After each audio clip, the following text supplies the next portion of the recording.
On my birthday, the one day I thought my family might finally treat me like a human being, my sister clinked her glass, smirked, and called me another man's mistake. Laughter followed. Cameras came out. Then she handed me a neatly wrapped box, a DNA test, as a joke. Except when the results came back, the joke detonated in her face.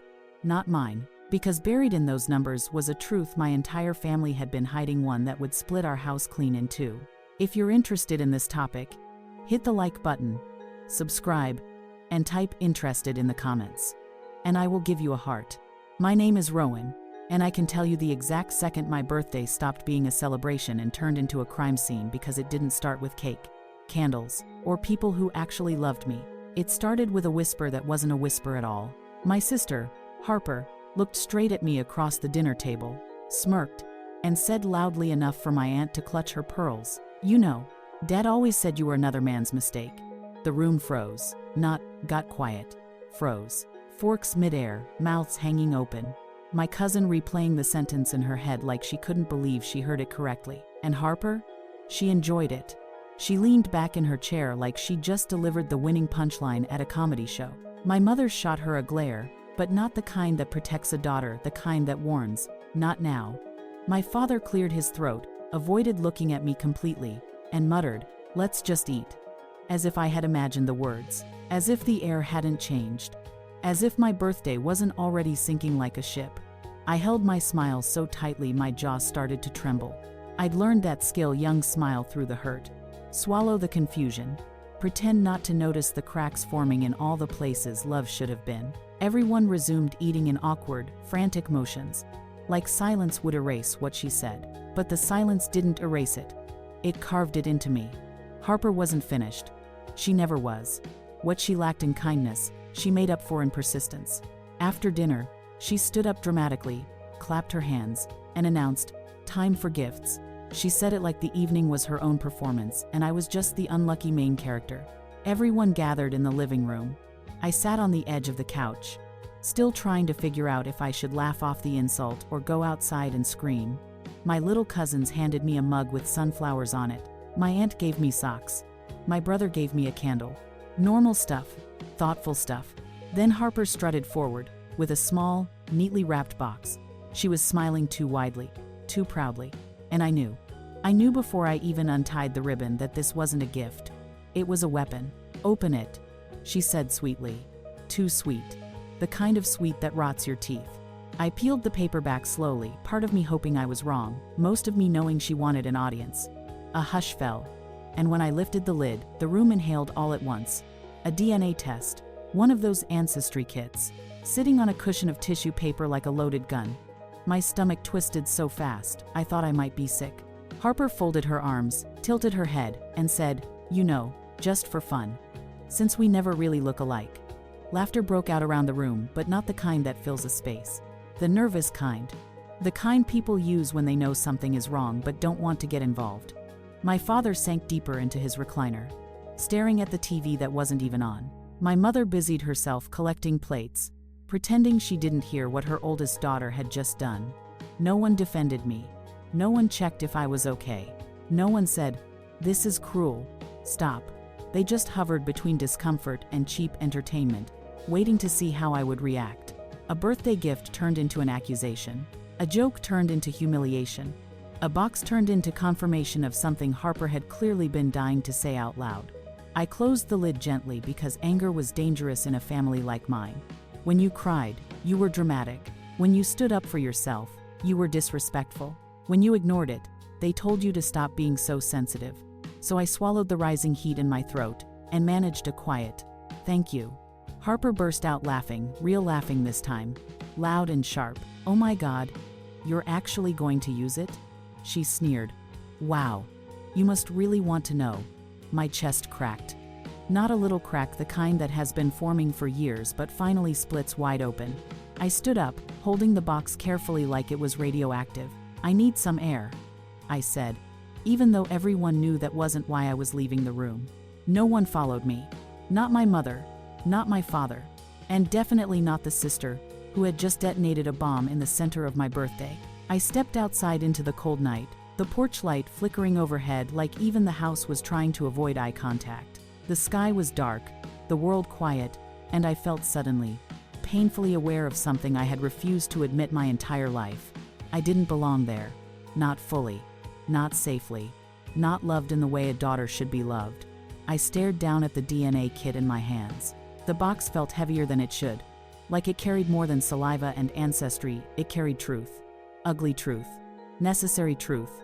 Truth my family clearly never planned to tell me. My phone buzzed. A text from Harper. A picture of me holding the box. Captioned, "Bet she won't do it." Something in me shifted, then not anger. Not grief. Something cleaner. Sharper. The kind of clarity that only shows up when you finally hit the last bruise someone is allowed to leave on you. I took a slow breath, stepped off the porch, and whispered to myself, "Watch me." Because that DNA test wasn't a joke. It was the beginning. The beginning of a story my sister thought she controlled. But she had no idea what she just unlocked. And she would regret being the one who handed me the truth. I didn't go back inside right away. I couldn't. The cold air felt cleaner than the dining room. I had just escaped a dining room full of people who claimed to be family but couldn't recognize cruelty if it slapped them across the face. I walked down the driveway, the DNA kit tucked under my arm like evidence from a crime scene. Every step felt like I was walking away from something I'd been pretending was home. My breath came out in sharp bursts, fogging in front of me, and with every exhale, the humiliation drained out a little more, replaced by something steadier. Something dangerous. When I finally re-entered the house, they had already moved on without me. My aunt was cutting cake. My uncle was asking about the football game. Harper was retelling her joke for the third time, embellishing it like she was performing stand-up comedy. The moment I stepped in, her eyes flashed not with guilt, but excitement. She wanted a reaction. She wanted a meltdown. She wanted proof that she could break me and laugh about it. I gave her nothing. I walked straight to the kitchen sink and set the DNA box down gently, as if it were an antique. She snorted. "Oh, please, Rowan. Don't be weird. It was a joke. You're such a buzzkill." My mother didn't look at me. She just kept slicing cake like I hadn't just stepped outside to swallow a heartbreak she helped raise. My father made a show of adjusting his glasses and muttering, "Drama, drama, drama," under his breath. Harper smirked like the queen of destruction and tossed her hair back. "You're so sensitive," she said. "If you didn't act so different all the time, no one would think." She paused just long enough to twist the knife. "Well, you know." My jaw tightened. "Actually," I said quietly, "I don't know." She blinked. Just once. "Care to explain?" I didn't raise my voice. I didn't tremble.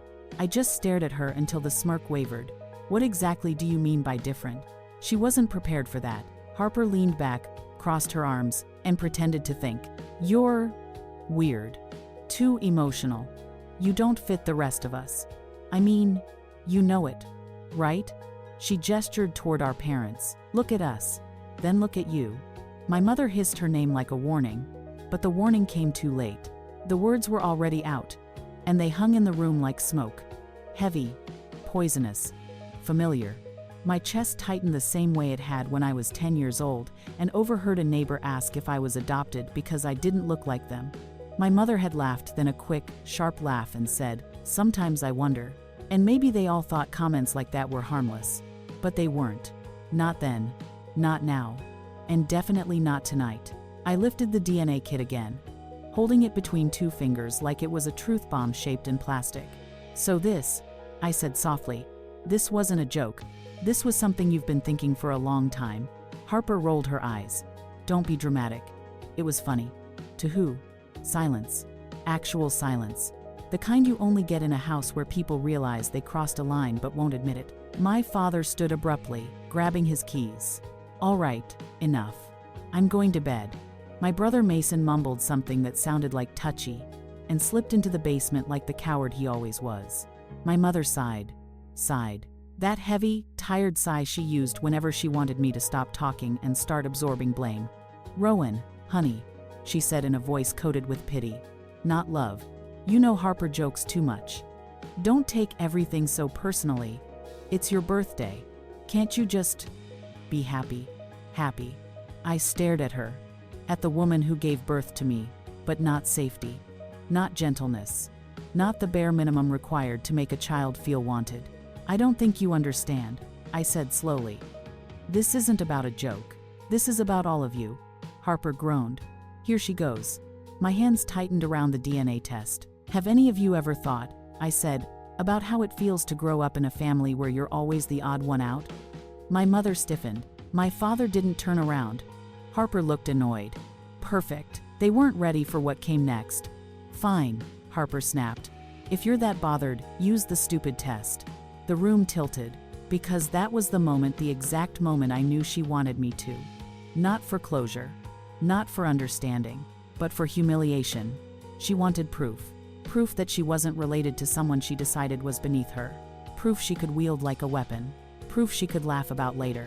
And in that twisted wish, she revealed the truth she never meant to. They had all wondered. All of them. My mother's eyes slid away. My father pretended to read an empty spot on the wall. My brother closed the basement door a little too quickly. They knew, or suspected, or hoped, and none of them cared how that suspicion had shredded me for years. My throat tightened then steadied. Okay, I said quietly. I will. Harper blinked. Wait, what? I'll take it. My mother gasped. Rowan, no. Why not?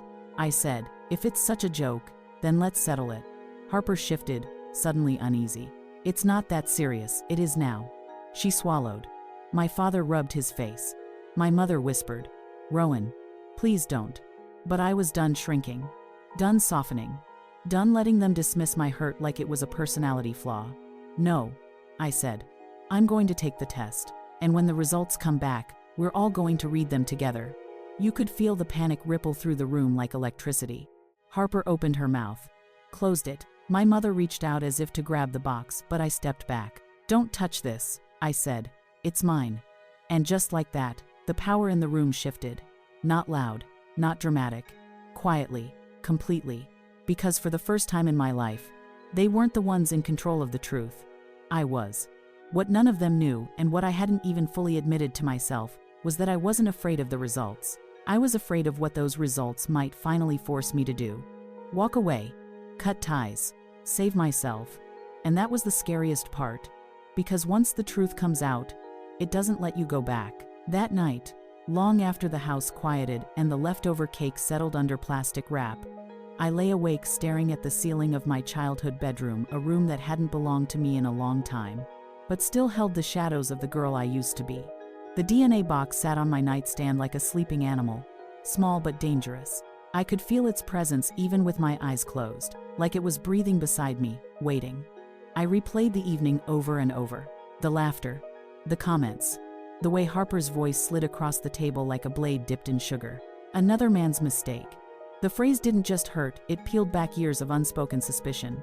Quiet glances, dismissive jokes, and moments where I had felt like an outsider in my own house. Times they didn't think I noticed. Times I wish I hadn't. Around midnight, I sat up, switched on the lamp, and opened the box.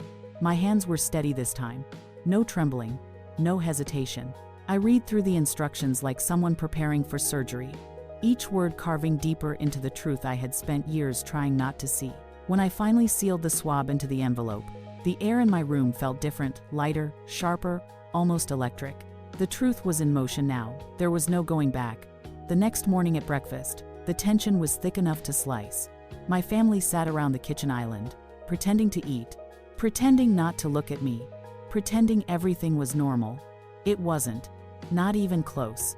Harper was unusually quiet, her spoon clinking against her cereal bowl in short, nervous taps.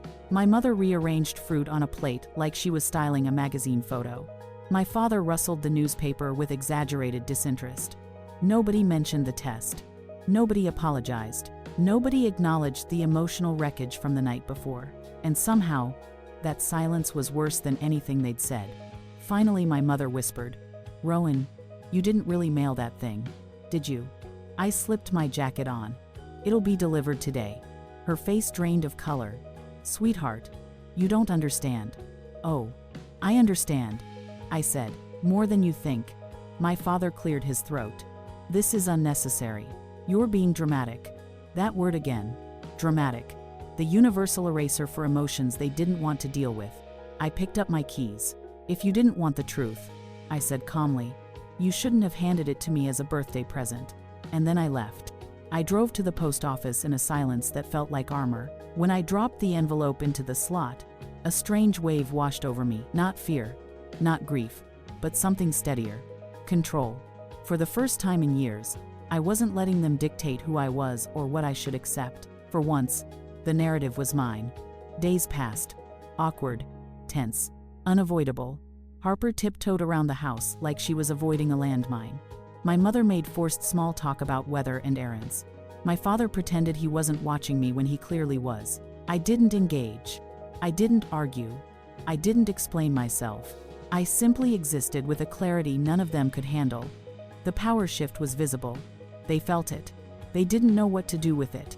On the fourth day, the email arrived. Subject: your DNA results are ready. My heart thudded once hard, like my body wasn't sure how to prepare for what came next. But my hands didn't shake when I clicked the link. I stood in the center of my bedroom, sunlight filtering across the carpet, the world narrowing to a single screen. And there it was, the answer. The truth. A truth so enormous, it didn't roar. It whispered. You do not share paternal DNA with your father. My breath left my body in a slow, almost gentle exhale. Not a collapse. Not a break. A release. A quiet, devastating understanding blooming in the space where denial had once lived. I sat on the edge of my bed for a long time, letting the truth settle into my bones.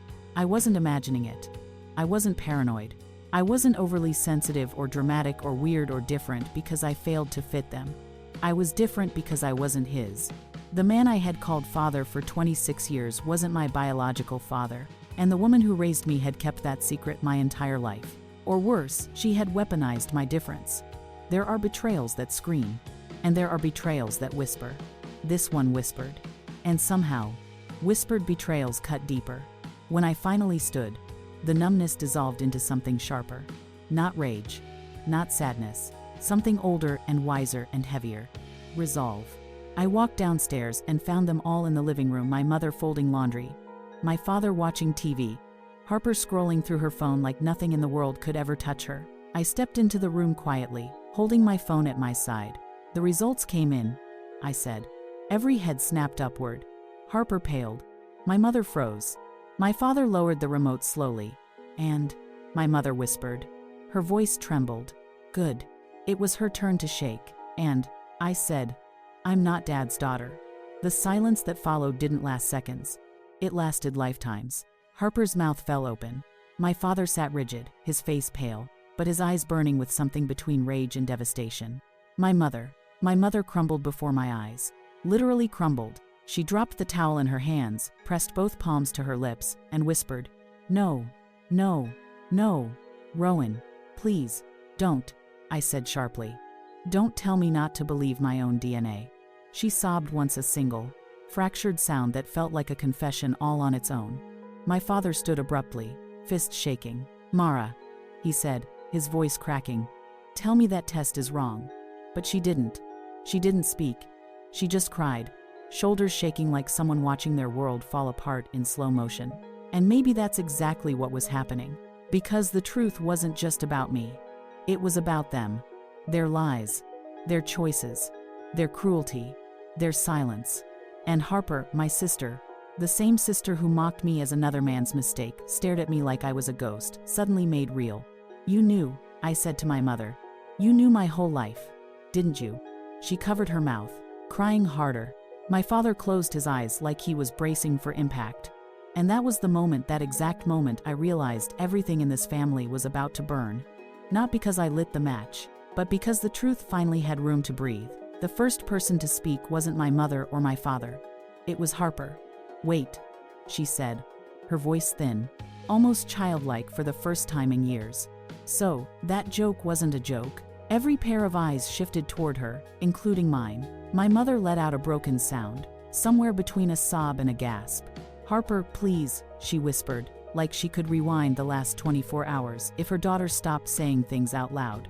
But it was too late for that. The words were out, the damage was done, and I was done pretending any of this could be wrapped in politeness. What do you mean? That joke? My father demanded, his gaze snapping to Harper with a sharpness that made even her flinch. She swallowed hard. It was just Mom always said. She stopped herself, but the sentence was already halfway between us, hanging in the air like smoke. I stepped forward, heartbeat steady, not rushed. Finish it, I said quietly.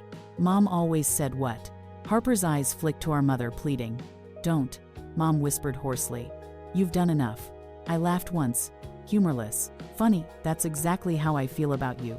Harper's cheeks flushed bright red. She wrung her hands together like a kid caught stealing from the candy drawer. She'd say, her voice shook. She'd say, Rowan is different. She's not really like us. And one time when she was mad at Dad, she said he was raising another man's responsibility. The room went very, very still. My father's face went from pale to gray. He stepped toward my mother slowly, like he couldn't quite believe his ears. You said that, he demanded. You said that to our daughter. Mom shook her head fast, tears spilling over. I was angry. I didn't mean you meant it enough to say it. I cut in. And enough to let it become a family joke. Harper flinched. It wasn't like that, she protested weakly. It was just, you know how Mom is when she's annoyed. She vents. I didn't think. Exactly, I said. None of you thought I was a real person who would hear it. Just a mistake that learned how to do laundry and pay bills. My father rounded on her now, eyes blazing. How long have you known? He yelled, not at me, at her. How long, Mara? She finally dropped her hands from her face and met his eyes, broken, terrified, exposed. Since I was pregnant, she whispered. Since before she was born. A sound left my father's throat that I'd never heard before. It wasn't a shout. It wasn't a cry. It was the gutted noise of someone watching the structure of their life crumble in one sentence. He took a step back like she'd physically hit him. You knew. And you never told me? He choked. You let me raise her. Love her. Think she was mine. And you never said a word. You did love her. Mom insisted through tears, reaching out, but he recoiled. Don't, he snapped, voice raw. Do not tell me what I did or didn't feel. You turned my love into a lie without my consent. My chest twisted at that, because for once, the pain in the room didn't belong to just me.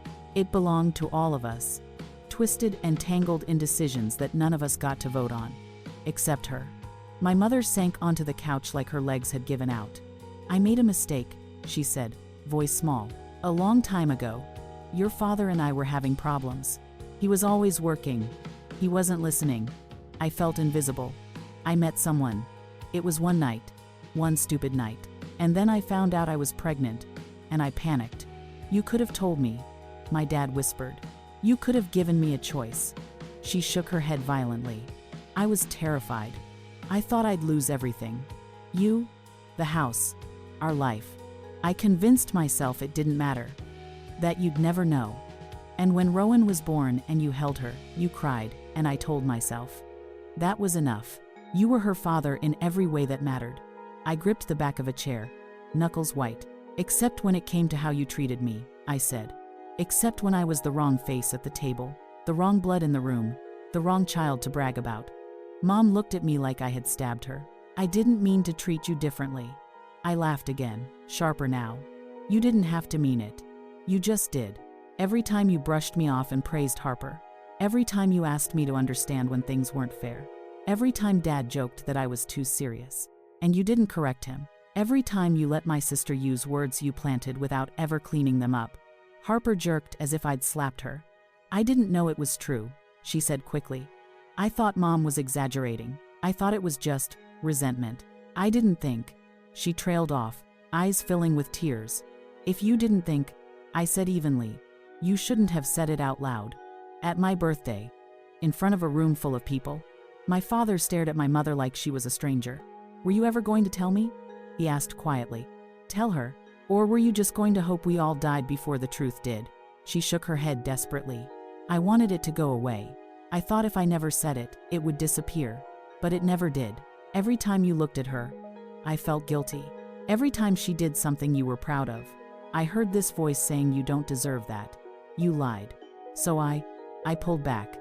I let Harper take up more space because it felt safer than loving Rowan as much as she deserved. I was punishing myself, but I know now I was punishing her too. Now? I repeated, my voice flat. You know it now. She sobbed harder. I'm sorry. The words echoed off the walls. I'm sorry. I'm sorry. I'm sorry. But they didn't land. Not the way she wanted them to. They hovered in the air between us, light and useless, like confetti after a fire. You're sorry, I said quietly. What does that change?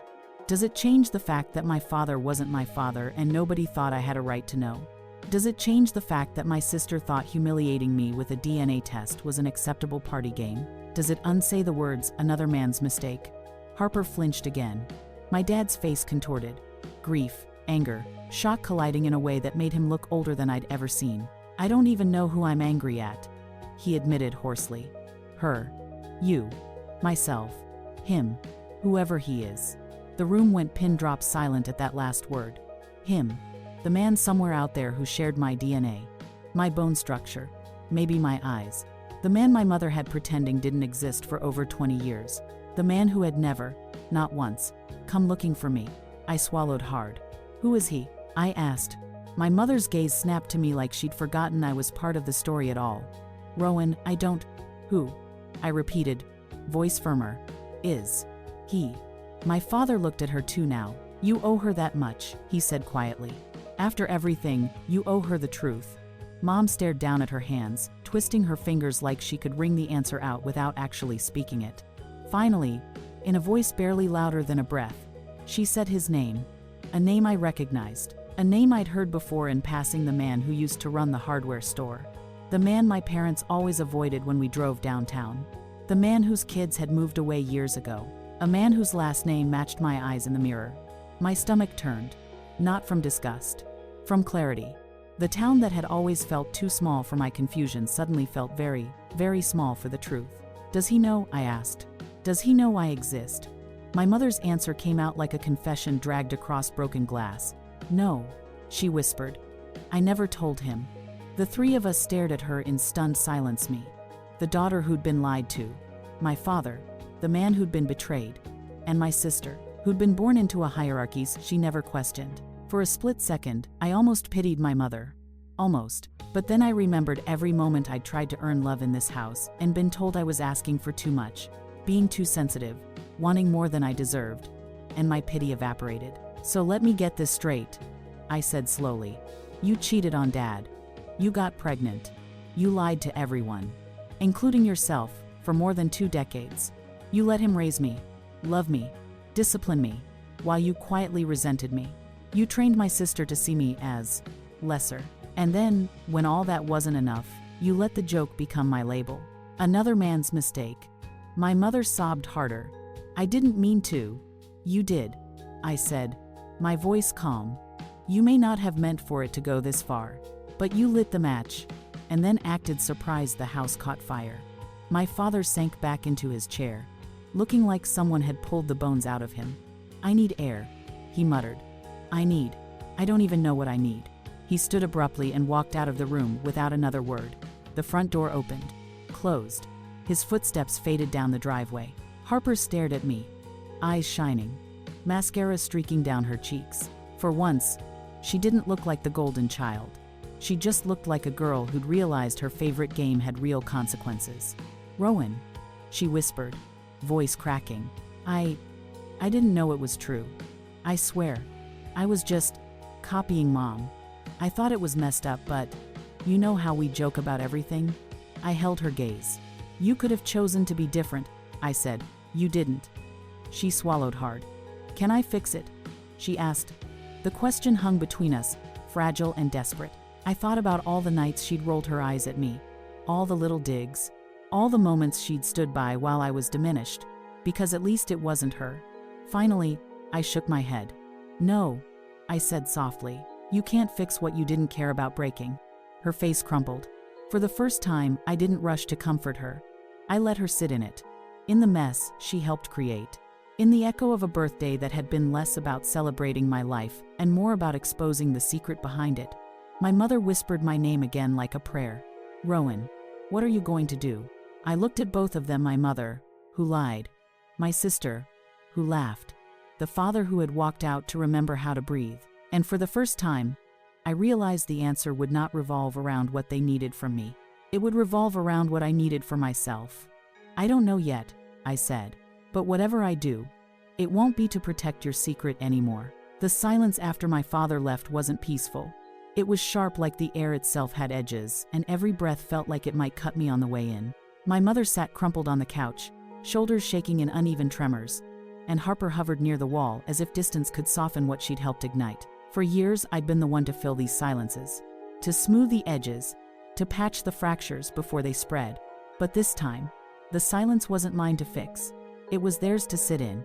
Harper finally broke first, wiping her face with the back of her hand like a child caught doing something she didn't understand. "Where did Dad go?" she whispered. The question wasn't aimed at me, but my mother didn't answer. She stared at her hands as if expecting them to dissolve into ash. Harper turned her wide eyes to me then. "Do you think he's okay?" A strange calm settled through me. "He's processing," I said. "Something you and Mom should both be doing right now." Harper didn't reply.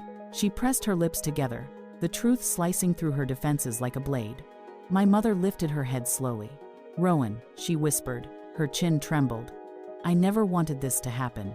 I studied her carefully. Not the tears, not the guilt, but the deeper thing beneath it. Fear.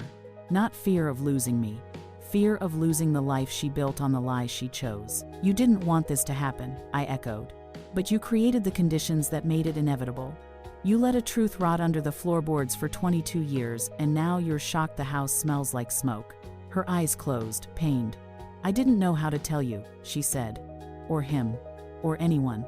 Every year that passed, it got harder. So you pretended it wasn't there," I said. "And you made me carry the weight of it without knowing what it was." She looked like she wanted to deny it. She didn't. Instead, she whispered, "You were never supposed to find out this way. Neither was Dad," I replied. "Yet here we are." Harper shifted her weight from one foot to the other. "What happens now?" she asked. It was the first honest question she'd asked all day. I didn't know how to answer it, not fully, but I knew the part that belonged to me. "Now," I said, "I get to decide what my life looks like, without lies handed to me like birthday gifts." My mother's face crumpled again. "Rowan, please don't talk like you're leaving." "Leaving?" I repeated. "I haven't been here in years. Not really. Not in the way children are supposed to live in their parents' love. I've been surviving around you, not with you." "Stop saying that," she begged. "You are my daughter." I stared at her, letting the sentence stretch between us, examining it from every angle. "Biologically, no," I said. "Emotionally, you never let me be. Legally, Dad doesn't know what he wants to do yet. And as for the title of daughter, that's not something you get to assign just because it's convenient today." Harper covered her mouth with her hand, tears spilling down her cheeks. "Rowan, please don't leave us," she whispered. I looked at her, not through her, not past her, but at her. "You didn't worry about losing me yesterday," I said. "Or last month. Or the day you called me a mistake in front of everyone. You only worry now because you understand the cost." She started shaking her head, but I continued. "I didn't create this distance. I'm simply refusing to bridge it anymore." My mother let out a sob that sounded pulled from the bottom of her lungs. "I know I failed you," she cried, "but I love you." "That's the problem," I said softly. "You loved me through guilt, not through choice, not through joy, not through acceptance. You loved me like someone trying to patch a leak without stopping the pipe from bursting." She pushed her palms to her face. "Tell me what to do," she begged. "Tell me how to fix this." The words hit me with a force I wasn't expecting. All my life, I had waited for her to ask me that very question, to treat me like someone whose feelings mattered. Now that she'd said it, I realized something painful and liberating. It wasn't my job anymore. "You don't get to fix this," I said quietly. "You can't. This isn't a broken chair or a scratched wall. This is 22 years of identity theft. A family mythology built on denial. A sister who weaponized your secrets without knowing they were real. A father who just learned his life has a missing chapter." The front door opened then. My father walked back in slowly, heavily, like each step carried its own decision. He didn't look at my mother first. He looked at me. "Rowan," he said, voice raw, "I need to ask you something." My mother inhaled sharply, bracing. Harper froze. He took a deep breath. "Do you want me to take a test too?" The question hit me in the chest like a wave, unexpected, overwhelming, and impossible to brace for. He wasn't asking because he doubted me. He was asking because he didn't want me to face the truth alone. I swallowed, throat tight. That's not up to me, I whispered. That's up to you. Whatever you choose, I'll respect it. He nodded slowly, eyes glistening. Okay, he said. Okay. My mother reached for him, desperate. Douglas, please. He stepped away. Not now. His voice wasn't sharp, not angry, just done. He looked at her in a way I had never seen before, like he was seeing her without the filter of years, marriage, habit, or hope. You should have told me, he said. We could have dealt with it together. But now, I don't know what we are, or who we are. My mother sobbed harder. Harper covered her face. And then my father turned back to me, his voice steadying for the first time since the storm began. But I know who she is, he said, gesturing toward me. She's my daughter in every way I raised her to be. And that won't change, no matter what paper or DNA says. The words hit something deep inside me, something that had been waiting, starving, aching. My mother looked between us, panic rising. Douglas, don't do this. Don't choose. He met her gaze with a cold, exhausted clarity. I'm not choosing, he said. You made the choice 22 years ago. I'm just acknowledging the fallout. The room fell silent, and for the first time since this entire nightmare began, I felt the ground steady beneath my feet. I wasn't the mistake in the room anymore. I was the truth finally standing. My father's words still hung in the air when the room shifted in a way I didn't expect. Not toward peace, not yet, but toward something sharper, something cleaner. Truth had a way of doing that. It didn't settle softly. It rearranged things. Permanently. My mother sat rigid on the couch, hands trembling in her lap, eyes flicking between me and my father like she was watching two pillars she once relied on crumble in opposite directions. Harper stood near the window, her shoulders small and hunched, as if she were trying to squeeze herself out of the moment entirely. And me? I just stood there feeling everything and nothing at the same time. My father's voice had cracked something open inside me, something old, something I thought I'd buried so deeply it would never resurface. He wasn't choosing biology. He wasn't choosing guilt. He wasn't choosing fear. He was choosing intention. He was choosing the years he'd spent teaching me to ride a bike, clapping when I finally solved my first puzzle, falling asleep on the couch during movie nights with my head on his shoulder. He was choosing the history that DNA couldn't erase. My mother finally spoke, her voice thin like she was holding it together with shaking fingers. Douglas, please. Don't twist this. Don't make me the villain in my own home. My father exhaled slowly, the exhaustion visible in the deep lines etched across his face. Mara, he said, you created the story. I'm just reading the part I never saw. Harper flinched at the tone, not harsh, not cruel, just devastatingly truthful. You don't understand, my mother whispered. You don't know what it was like back then. The choices I had to. My father cut in not with anger, but with a clarity that softened nothing. You're right. I don't know. Because you didn't trust me enough to tell me. Not then. Not ever. My mother's breath hitched. I thought I was protecting this family. I let out a short, humorless breath. Then why was I the only one who paid the price for your protection? She went silent. My father looked at me, eyes red, but steady. Rowan, you didn't deserve any of this. The air shifted again, this time towards something even darker. Harper pushed off the wall, voice shaky. I didn't know, she whispered. I swear. I had no idea the joke was real. I turned slowly toward her. But you still said it. Her chin crumpled. I know. I thought I was being funny. You thought mocking my existence was funny, I said lightly, though my words sliced clean. She nodded, tears sliding down. I didn't think it mattered. I stared at her, letting the sentence sit between us like a blade. It mattered because you made sure it did. My mother suddenly snapped. Stop attacking your sister, she apologized. I blinked at her. Saying, I didn't know the cruelty was real, isn't an apology. My mother's eyes flashed, but she didn't answer. My father stepped between us, not like a shield, but like a referee who finally understood the weight of the game.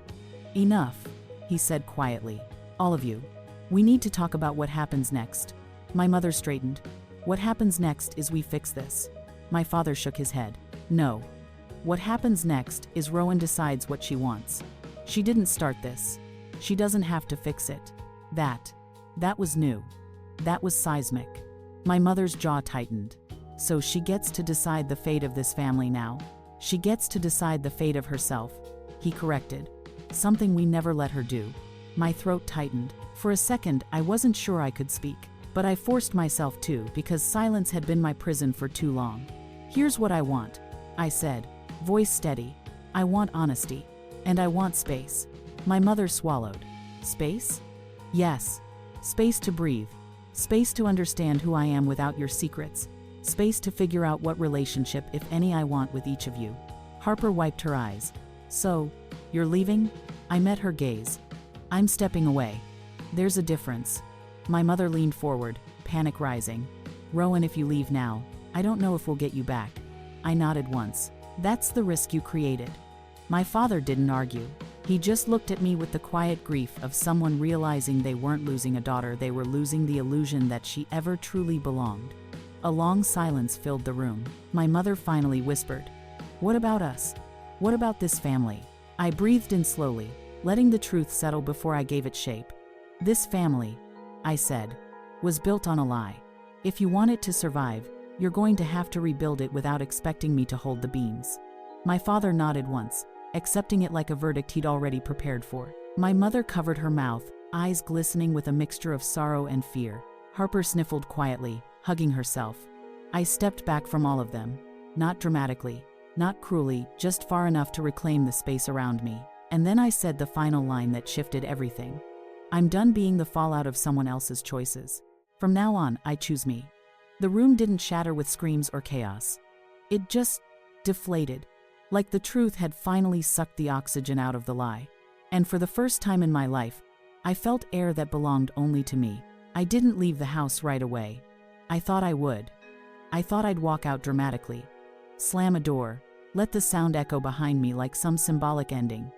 But that's not how real endings work. Real endings are quieter, heavier. They sit in the room like a presence no one invited. Harper sank into the corner of the couch, eyes puffy, twisting a strand of hair around her finger the way she used to when she was 12 and scared to sleep alone. My mother kept wiping the same spot on her jeans even though there was nothing there. My father remained standing, hands on his hips, looking like he'd aged 5 years in 5 minutes. No one moved. The truth had landed, and all of us were waiting to see what kind of damage it would cause once the dust settled. Finally, Harper whispered, barely audible, "Rowan, what are you going to do?" I stared at her, not with hatred, not even anger anymore, but with a calm she wasn't ready for. "I'm going to find out who I am without this story." My mother flinched. "This story? This is your family." "No," I said softly. "This is the version of family you built around a lie." She pressed her lips together, trembling. "I did what I had to do." "No," I corrected. "You did what protected you. Not me. Not Dad. Definitely not Harper. Just you." Her breath caught, but she didn't argue. My father finally sat down, elbows on his knees, head in his hands. "Rowan," he murmured, voice raw. "I don't know how to fix any of this. I don't even know where to start." "You don't have to fix it," I said. "You just have to stop pretending everything is fine when it isn't." Silence again. But this time it wasn't the choking silence of secrets, it was the silence of truth settling into places it had never been allowed before. Harper wiped her nose with her sleeve. Can we talk? Just the two of us?" Her voice cracked on the last word. My instinct was to protect myself. My instinct was also to be her sister. Both instincts clashed in my chest until they left a bruise. "Not now," I said gently, "but maybe someday." Her face crumpled in quiet relief, like she'd expected me to cut her off forever. My mother looked between us, something bitter flickering behind her eyes. Fear, loss, the realization that the daughter she'd taken for granted wasn't standing on the same ground anymore. "You're walking away from us," she whispered. "You're abandoning your family." I straightened. "I'm walking away from the version of family that treated me like a mistake." Her jaw clenched. "That was never the intention. But it was the result," I replied. "And results matter more than intentions." My father nodded slowly, like he'd been waiting years to hear someone say it out loud. I grabbed my bag from the chair, not because I was leaving for good, not because I needed to storm out, but because I needed air that wasn't shaped by accusation, expectation, or regret. My mother stood abruptly. "Where are you going?" "Outside," I said, "to breathe." She looked panicked. "And then what? You'll come back?" You'll stay. You'll talk to us. I'll decide, I answered simply. The one sentence they had feared the most. My father didn't stop me. Harper didn't chase me. My mother didn't scream. Instead, they watched me walk to the door, like they were watching the center of their universe shift into a new orbit. Before I stepped out, my father spoke, voice thick. Rowan, whatever you choose, you are my daughter. That doesn't change. I paused with my hand on the doorknob. That's the first thing said today that felt true. And then I walked out, not broken, not running, not uncertain, just stepping into a world I was finally allowed to enter on my own terms. The door closed behind me with a soft click, not a slam, and that quiet sound carried more power than anything I'd ever shouted. For the first time in my life, I wasn't leaving out of shame. I was leaving out of choice, and nothing in that house would ever be the same again. I didn't get far. Just to the edge of the driveway where the cold evening air stung my cheeks and the quiet felt too sharp. I stood there, staring at the streetlights flickering on one by one, wondering how a life could feel familiar and foreign at the same time. Behind me, the house buzzed with muffled voices, my family speaking in frantic whispers, scrambling to rewrite a story that wouldn't budge anymore. I wasn't ready to go back inside. I wasn't ready to leave, either. So I walked. Not toward anything in particular, just away from the weight pressing on my chest. The neighborhood was calm. Kids' bicycles abandoned on lawns. Porch lights glowing like small beacons. I walked past Mrs. Green's house, where her wind chimes sang softly. Past the Martins where the smell of dinner drifted into the street. Past the mailbox where Harper and I used to sit and share secrets before everything became sharp edges and whispered jabs. Halfway down the block, my phone buzzed. One message from Harper. I'm sorry. I shouldn't have said what I said. I didn't know. I stopped walking. The apology wasn't enough, not after everything, but it wasn't meaningless either. I typed nothing back, not out of cruelty, but because I didn't know which version of myself was texting the hurt sister or the growing one. A few houses later, another message came, this time from Dad. I'm proud of you. You deserved better today. I nearly sat down on the curb, not because the words fixed anything, but because they were the words I had spent my entire childhood wishing someone in that house would say out loud. The wind picked up, brushing cold air across my hands, grounding me. I reached the end of the block and stopped under a street lamp, letting the light settle over me like quiet permission to breathe. For the first time since the DNA test dropped into my lap like a bomb, I didn't feel like the ground was cracking beneath me. I felt suspended. Hurt, yes. Angry, absolutely. But also strangely steady. Like I was finally allowed to examine the pieces of myself without someone grabbing my hands and telling me which ones belonged where. I stayed out there long enough for the night to deepen and the cold to begin pushing through my sweater. When I finally turned back toward the house, I didn't rush. I didn't rehearse what I'd say. I didn't brace myself for impact. I walked slowly, like someone approaching a space that wasn't a home yet but might someday be, if rebuilt brick by brick. The living room lights were still on when I returned. Through the window, I saw my father sitting stiffly, elbows on his knees again. Harper was curled on the couch, scrolling her phone with shaky hands. My mother stood in the middle of the room like a shadow, trying to decide which direction it belonged. When I stepped inside, the warmth hit me first, then the silence. A silence that wasn't attacking me this time, just waiting. My father stood immediately. Rowan, sit, please. His voice cracked on the last word. I didn't sit, but I stayed. Harper glanced up, eyes rimmed red. I didn't know the DNA test wasn't a joke, she said softly. I didn't know, Mom. Hid that. She looked small. Not the sister who mocked me. Not the girl who tossed cruel comments like confetti. Just a young woman trying to understand her own part in a story she didn't write. My mother opened her mouth, maybe to defend herself, maybe to explain, maybe to lie again. I didn't let her. Not tonight, I said quietly. She froze. My father nodded slowly, understanding that tonight wasn't about resolving decades in one sitting. Tonight was about acknowledging the wreckage, and the fact that I wasn't the one who caused it. I stood there, half inside, half out, feeling the doorway like a metaphor. Then Harper whispered, "Are you staying?" I looked at her, then at my father, then at my mother who couldn't meet my eyes. "I don't know yet," I said. It was the truest sentence I had. It didn't promise them anything. It didn't promise me anything, either. But for the first time, I wasn't answering from fear or guilt. I was answering from truth. And that truth gave me permission to breathe again. I didn't stay long, just long enough to gather the things I needed: my sweater, my keys, my charger, my sense of self. They watched me pack quietly, the weight of everything hanging over the room like mist. As I headed for the door again, my father touched my arm gently. "Where will you go?" "Somewhere peaceful," I said. "Somewhere I can think." He nodded, stepping back. My mother didn't speak. Not a word. I didn't wait for one. The night air met me with open arms as I stepped outside again. This time, I wasn't walking away to escape. I was walking away to rebuild. And that difference, small, quiet, powerful, was everything. The next morning, I woke in a quiet Airbnb overlooking the river, just a small room with creaking floors and sunlight that didn't ask anything from me. I sat at the little wooden desk, watching cars crawl across the bridge. And for the first time since the DNA joke detonated my birthday, I felt the world slow down enough for me to actually hear myself think. Not the version of me shaped by guilt or survival. The real one, the one emerging from the rubble of last night. My phone buzzed once. A single message from Dad. "I'm here when you're ready." No pressure, no guilt, no demands. I didn't respond, but I didn't delete it either. Harper's text came next.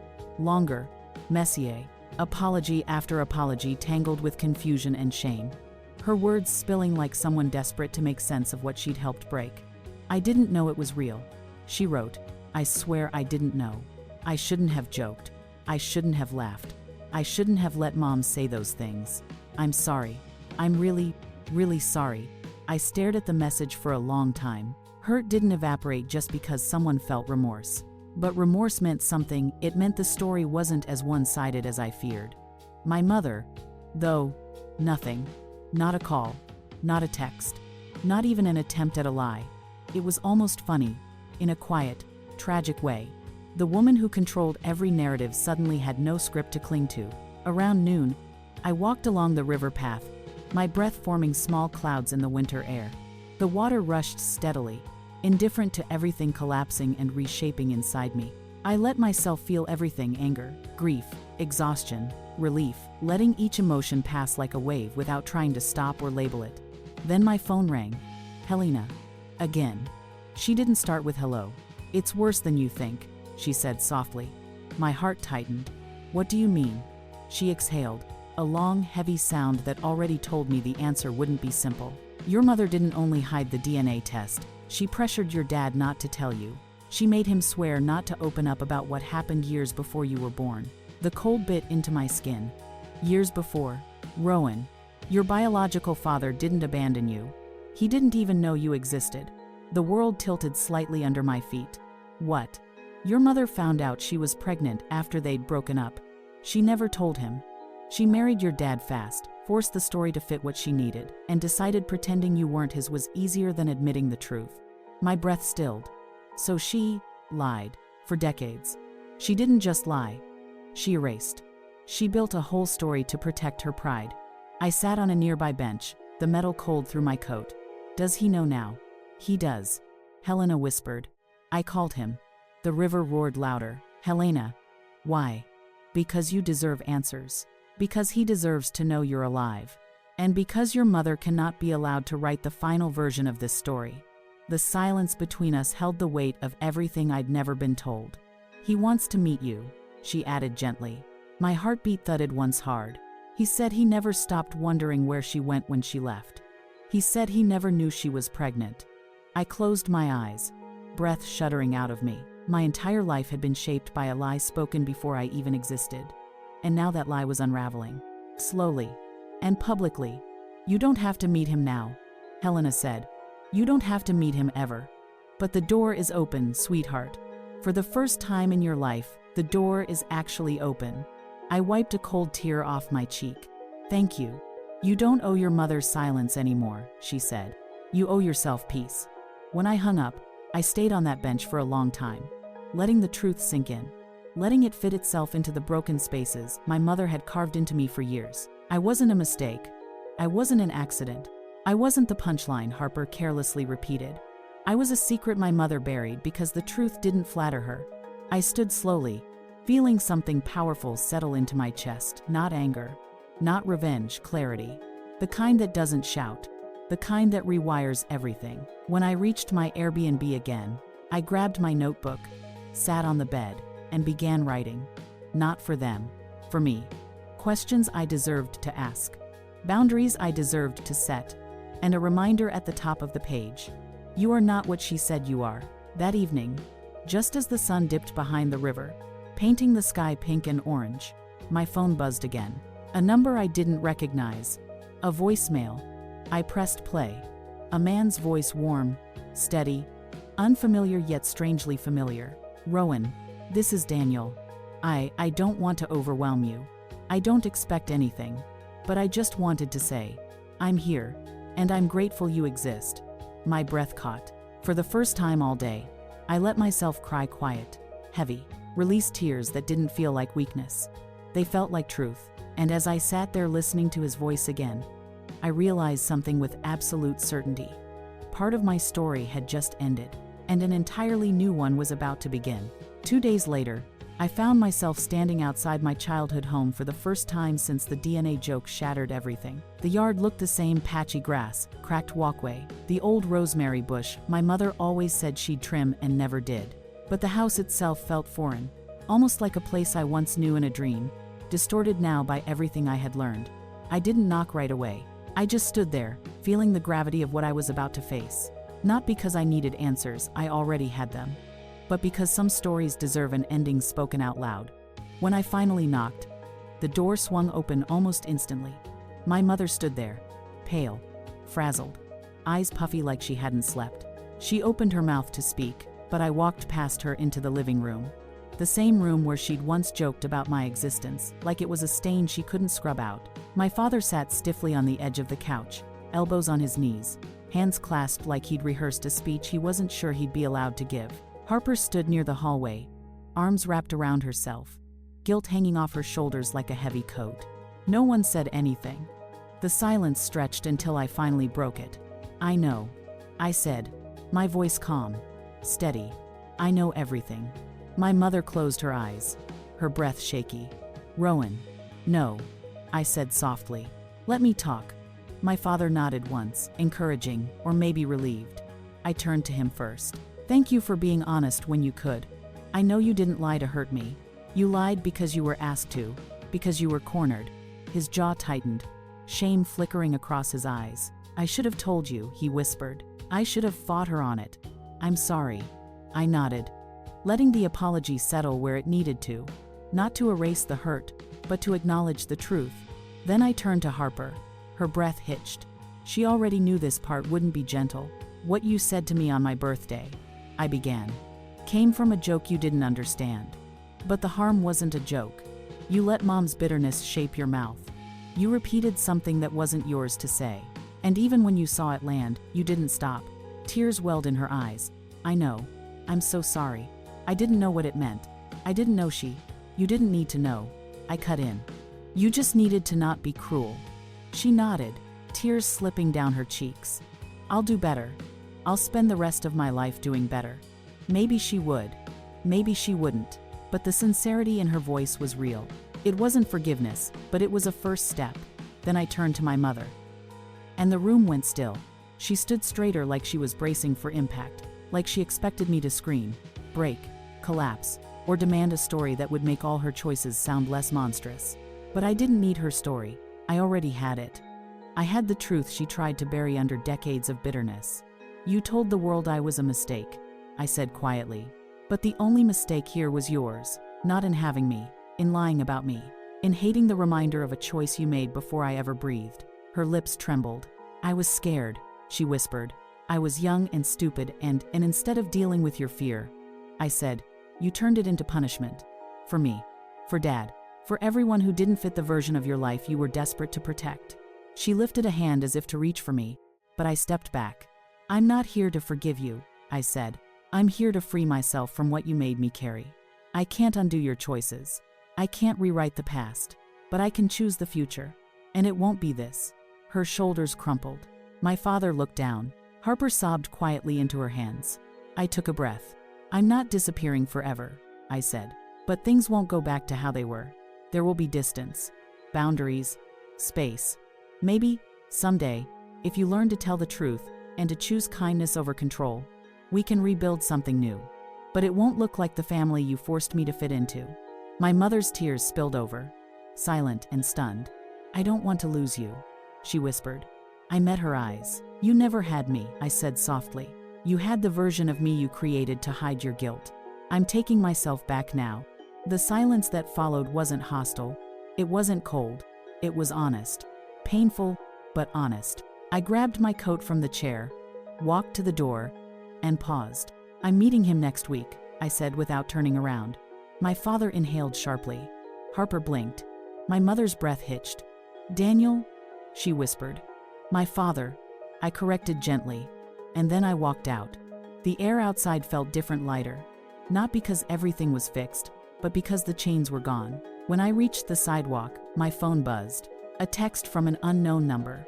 "Whenever you're ready, I'd love to meet you. No expectations, just hope." I didn't respond right away. I just stared at the message and let the warmth rise in my chest. A softness I didn't recognize but wanted to keep. For the first time in my life, the story wasn't about abandonment. It wasn't about being second, or forgotten, or erased. It was about beginning. My beginning. And as I walked down the street with winter air filling my lungs, one truth finally rooted itself inside me. I wasn't someone's mistake. I was someone's miracle delayed. And now finally I was choosing myself.